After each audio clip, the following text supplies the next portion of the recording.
They were the ultimate underdogs, a fairy tale come true in the cutthroat world of Italian football.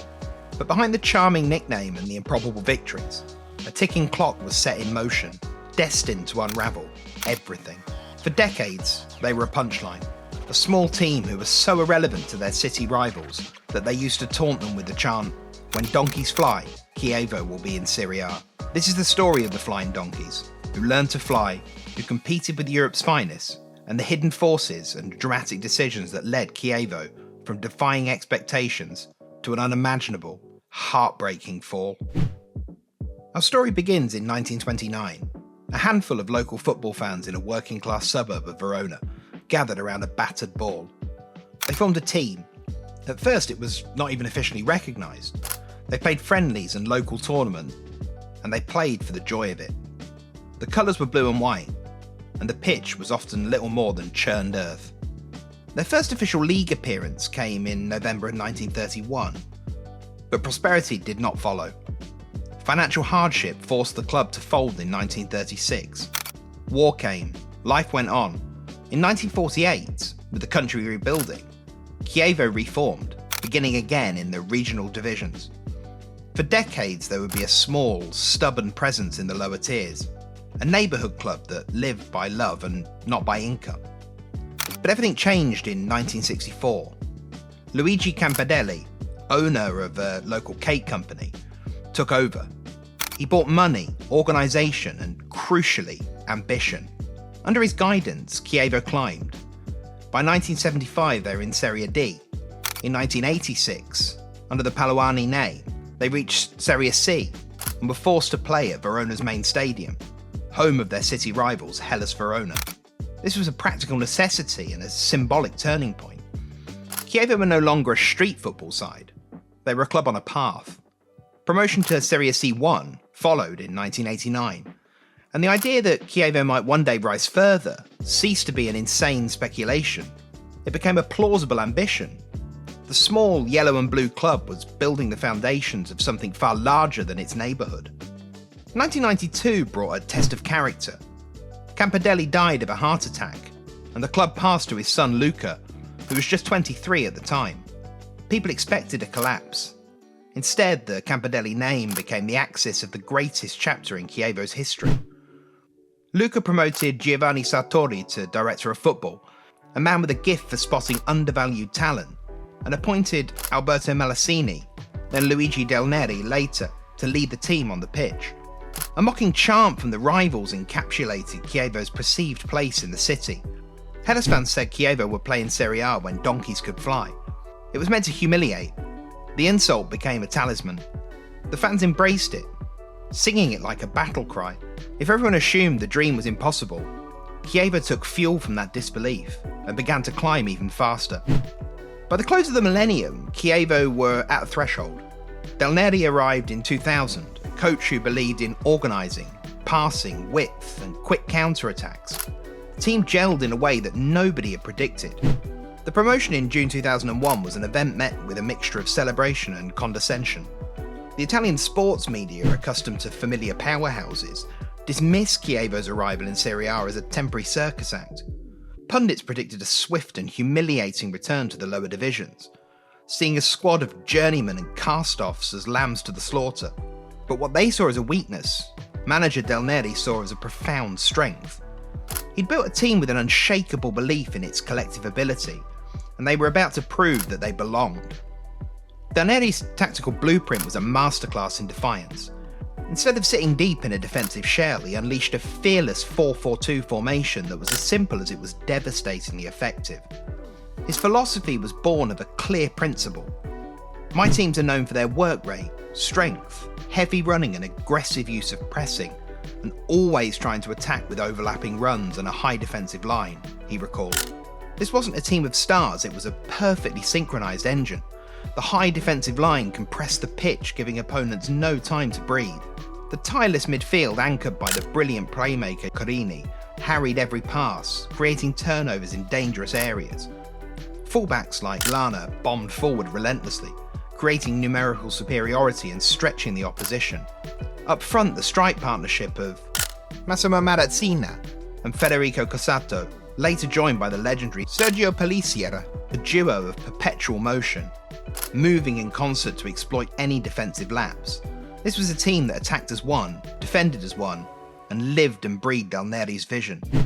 In the opening months of the season, the impossible became routine.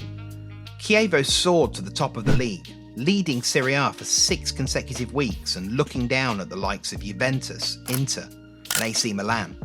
The atmosphere at the stadium was electric, a cacophony of pure joy. A single question on their lips: is this real? It was a surreal period where the tiny club was a monument to hope in the face of impossible odds.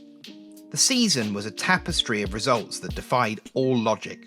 Their debut came in Florence against Fiorentina. Few gave them a chance, yet Chievo won 2-0. It was a stunning introduction that made Italy take notice. The following week they went to Turin to face Juventus, the giants of Italian football. Chievo surged into a 2-goal lead. They eventually lost 3-2, but the message was unmistakable. This club could rattle the very best. Back in Verona, the momentum grew. A 4-2 victory over Piacenza showed their bold attacking style. This was not a team clinging to survival. This was a team playing without fear.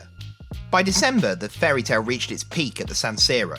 Inter Milan, filled with world stars, were beaten 2-1. For Chievo, it was more than a victory. It was proof that they belonged. January brought another milestone. Lazio, another one of the great powers of Italian football, were humbled 3-1 in Verona. Chievo had gone from outsiders to giant killers. And then came the derby. The city of Verona had long belonged to the rivals, Hellas. But on that night, Chievo claimed it for themselves. A 2-1 win gave them local supremacy, and with it, pride that would last a lifetime. Even Italy's most established clubs began to respect them.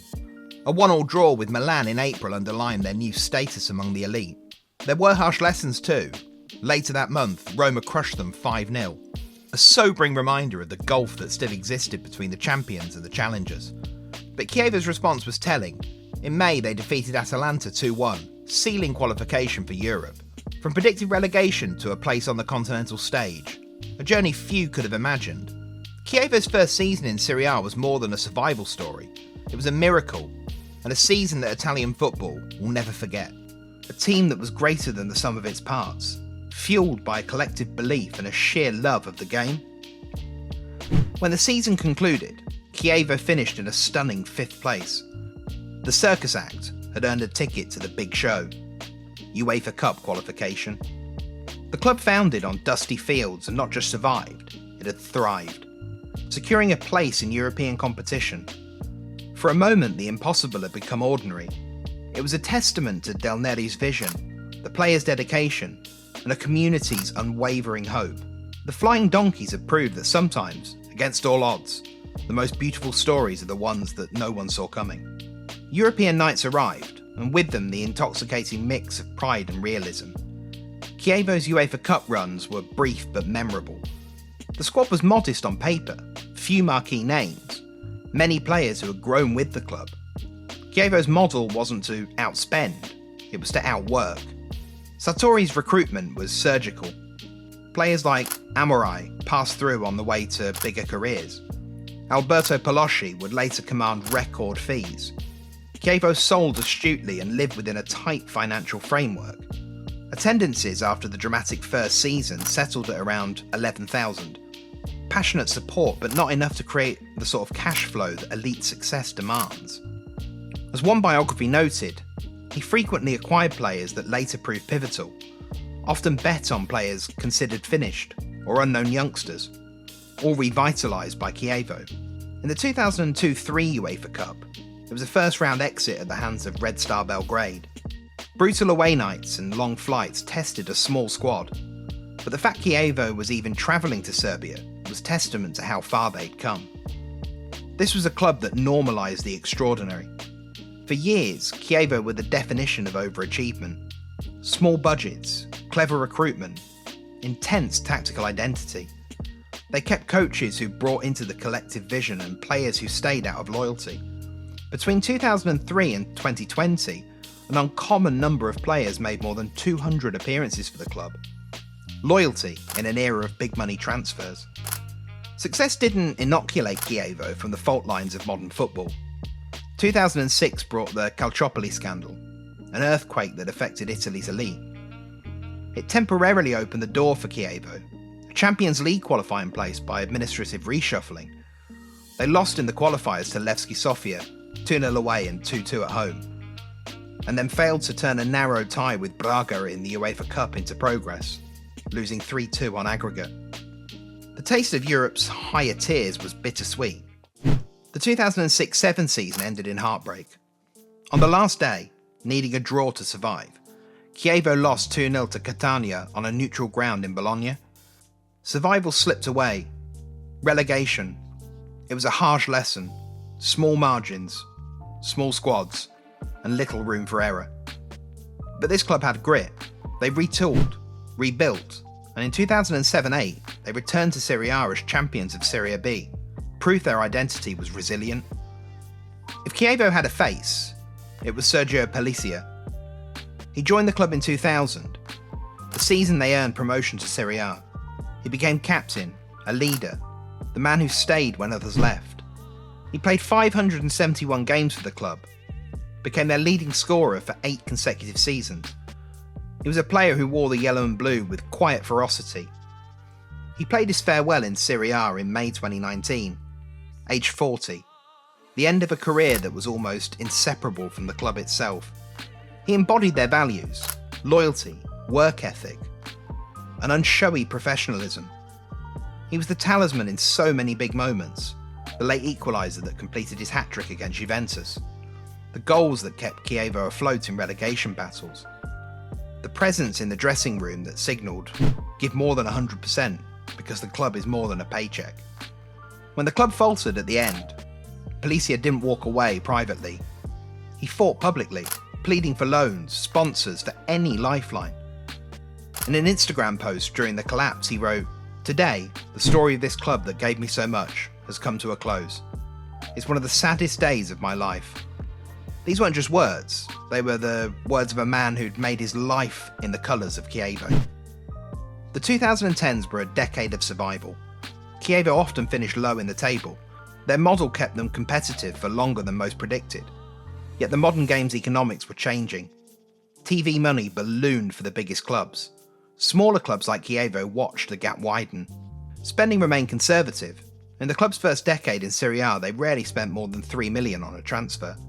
When they did buy big, Alberto Palosci for approximately $5.8 million, the sale also became a profit point. They operated lean, sell well, buy smart, and rely on internal cohesion. It worked, until the cash was suddenly missing. 2018-19 was the first major warning. A 3-point deduction after being found guilty of false accounting shook the club's season. President Luca Campanelli received a 3-month ban.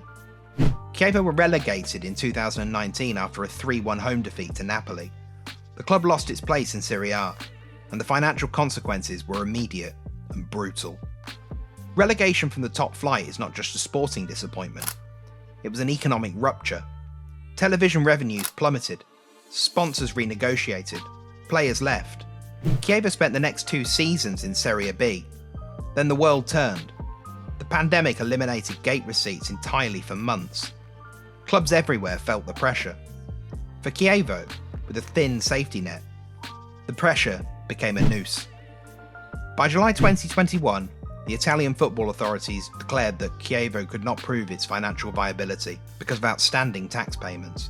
Appeals were lodged, arguments made that the pandemic should allow altered repayment timetables, but the rules were enforced. Despite a proud history and passionate pleas from the former captain, the Italian football bodies refused registration for Serie B. For a club that had become Europe's biggest overnight curiosity, it was an ignominious end. When most would accept silence, Pellicia refused to be quiet. If the original Chievo as an institution could no longer function, he would start again. He created a Phoenix club, FC Chievo 2021, into the 9th tier of Italian football. This wasn't a moneyed takeover. It was elbow grease, community fundraising, and the kind of stubborn devotion that built the original club in 1929. Over the next seasons, the club climbed. In May 24, Pellicia and the ownership group won an auction for the original Chievo name and badge. In a symbolic administrative act of reclamation, the club changed its name back to AC Chievo Verona. It was a rebirth. Colours adopted were white and blue, but in the stands and in the hearts of supporters, the old yellow and blue persisted. Importantly, since 2024, the club is owned by a group led by Palessia and represented nearly 800 stakeholders created through a crowdfunding programme. The first of its kind in Italian football. It's small, democratic and fragile, but it is a club returned to its people. It was an extraordinary 3 years where we gained a lot, Palessia recalled. We worked well, we grew. With the repurchase of the brand this year, we are happy. I believe that dreaming is the most beautiful and cheapest thing in the world to do. Today, Chievo play in Serie A, the 4th tier. The path back is long, the history is heavy, but the badge is back on the chest of the man who carried it the longest. When Chievo soared, they did 2 things well: identity and economy. Del Neri installed a tactical identity, compact but aggressive, brave on the break, disciplined in structure. Sartori's recruitment found undervalued players who fit the system. Financially, the club lived within its means, rarely splurging on transfers and frequently turning small investments into profitable sales. Where they fell short was scale. The revenue base was thin. Average attendances of around 11,000 in a stadium that held more than 38,000 made each home match a potential missed opportunity for growth. Relegation in 2019 removed revenue streams that they needed to modernise, and then the pandemic removed the remaining lifelines. Chievo's story is not a morality fable about hubris. They weren't destroyed by reckless spending or unsustainable ambition. They were undone by the fragile economics of lower-tier professional football, amplified by extraordinary circumstances. It's a warning about how modern football can devour the most romantic stories when the balance sheets become the final arbiter. But what did Chievo leave behind? Not only a ledger of matches and promotions, but a cultural memory. A club that normalised the improbable, that allowed a suburb's kids to imagine playing at the highest level. A model of loyalty. Players who spent decades or more at a single club. A captain who gave his final years to the cause. And a community that came together to crowdfund a comeback. The death and rebirth of Chievo is both tragic and instructive. It's tragic because it shows how the modern game's economics can kill an identity that was more than a business. And it's instructive because it shows how community and determination can revive that identity, albeit slightly changed. They were called the Flying Donkeys as an insult, but they wore the insult like armour. And for a glorious, improbable time, they truly did fly. Their descent was not as dramatic as their rise, but their resurrection, in the hands of a captain who refused to let the story die, may be the most telling chapter of all. If football is the theatre of the unexpected, then Chievo's story will remain in the stands forever. A small club that once filled the skies. If you like underdog stories and football with a soul, hit like and subscribe. What are your memories of this Chievo side? Let us know in the comments below. And in the meantime, stay tuned for more football history, one incredible story at a time.